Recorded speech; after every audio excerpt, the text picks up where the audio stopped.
This next comedian is a very popular comedian, especially on Long Island. Please welcome Mr. Kevin Byrne.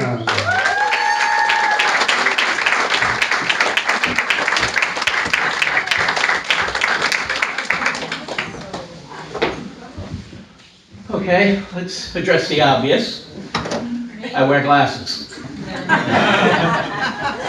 Saw my optometrist. She said I have a lazy eye. It's not lazy. Just prefers to drink beer and lay on the couch.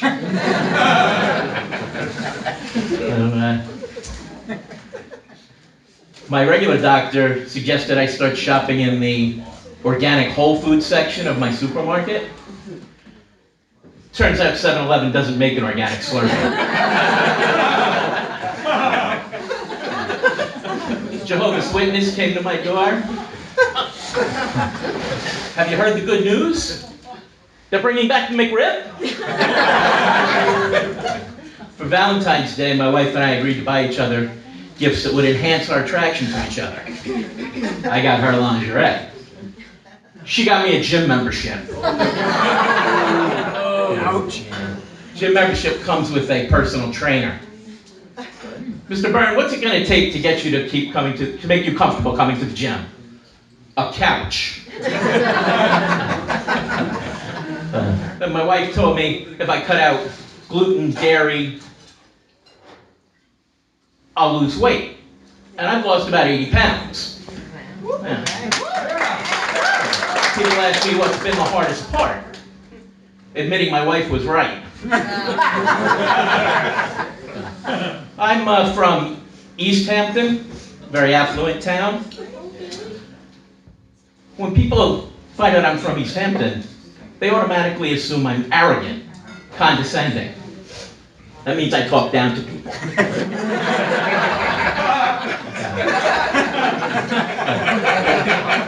I was 10, I had the most popular lemonade stand in the Hamptons.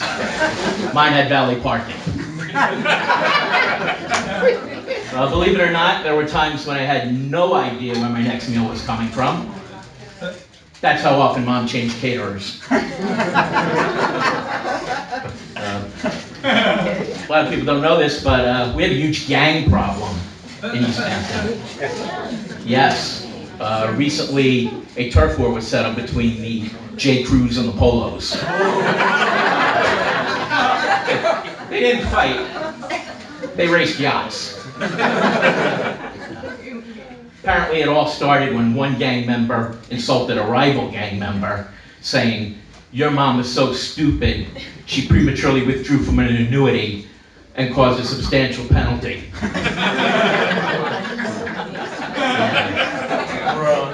Believe it or not, I myself was in an East Hampton gang.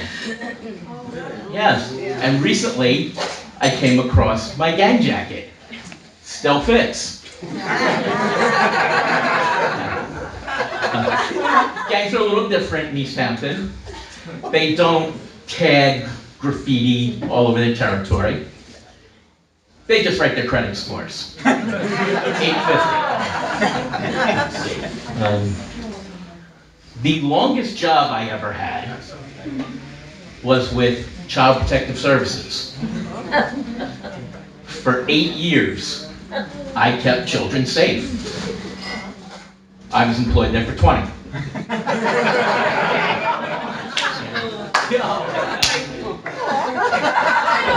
Before I became a parent, I felt like a fraud working at Child Protective Services. Sort of like a straight guy working at the Gap. Yeah.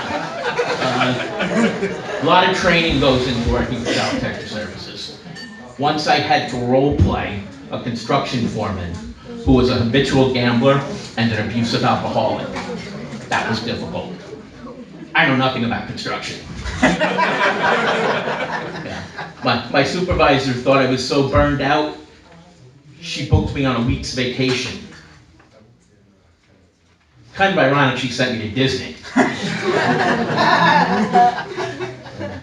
I love everything about vacation. The planning, the anticipation, buying the new Speedo.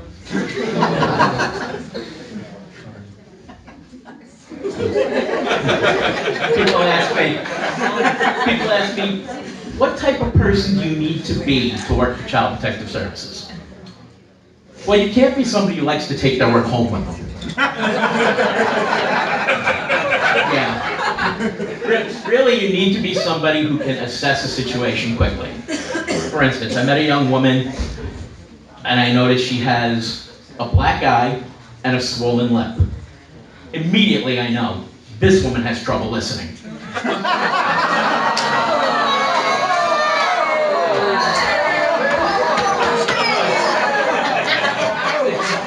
The strangest case I ever worked on involved a child that was dating their teacher.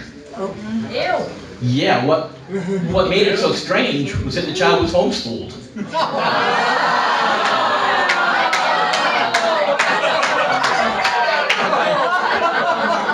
I myself am in a committed relationship. I just ended a 3-year committed relationship.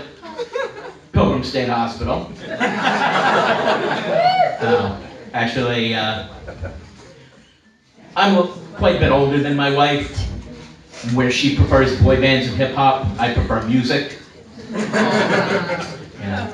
When we first met, she said we needed to share everything about our entire lives with each other. So I shared how I was a bedwetter. And she said, that's okay, millions of children have that affliction. Oh, we're starting at childhood. We have pet names for each other. I call her Pooh Bear. She calls me Selfish Prick. Believe it or not, she can't cook, but she loves to throw formal dinner parties. And she gets mad at me because I can never remember which one is my soup fork. Recently, we suffered a home invasion. Oh, I get it. Okay. 2 thugs broke in, trashed the place, and ate my wife's leftover meatloaf. They were caught. The judge wanted to give them community service. They have to teach my wife how to make meatloaf. My name's Kevin Byrne. You've been a fabulous guest.